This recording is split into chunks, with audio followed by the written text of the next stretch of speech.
Prime Minister Narendra Modi today asked Indians for 9 minutes of their time at 9 pm on Sunday, April 5, to end the darkness of COVID 19 by lighting candles or flashing torches and mobile phones from their houses.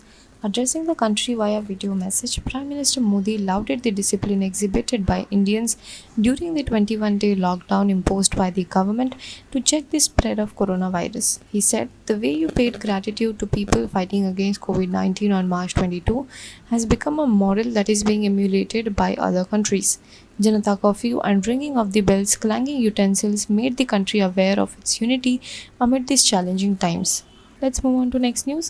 The Delhi government has asked the police to provide extra security to hospitals and quarantine centers where hundreds of people evacuated from the religious center in the city's Nizamuddin area that has become the biggest hotspot for the spread for coronavirus in India. Many of those evacuated from the markaz or headquarters of the Tablighi Jamaat and Islamic missionary movement are not cooperating with the authorities. The Delhi Health Secretary has written in a letter to the Delhi Police Commissioner. Some are creating law and order problems and it is becoming very difficult for the medical staff to handle them, Health Secretary Padmini Singhala has said, requesting adequate police security. Let's move on to next news. Authorities have slapped the National Security Act against 4 persons for attacking women doctors who were visiting a neighbourhood in Indore to check for symptoms of coronavirus among locals. The group of doctors, including 2 women, fled for their lives after being attacked by the locals.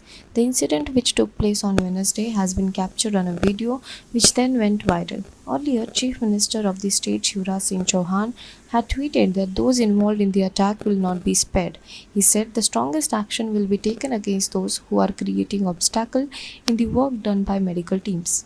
Let's move on to next news. The World Bank on Thursday approved $1 billion emergency funding for India to tackle the coronavirus outbreak, which has claimed 53 lives and infected 2,069 others in the country.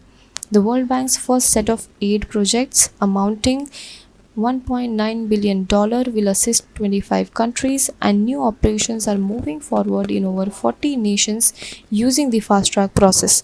In India, $1 billion emergency financing will support better screening, contact tracing, and laboratory diagnostics, procure personal protective equipments, and set up new isolation wards. In South Asia, the World Bank also approved $200 million aid for Pakistan, $100 million for Afghanistan, $7.3 million for Maldives, and $128.6 million for Sri Lanka.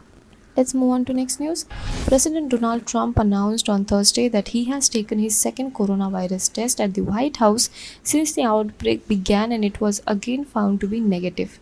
This was Trump's second test. This time he used a new rapid method that he said took a minute to complete and barely 15 minutes to return a result. The first test, done in mid-March, used a more invasive method, with results coming only hours later. Now be the first to know about the latest updates on our new news app.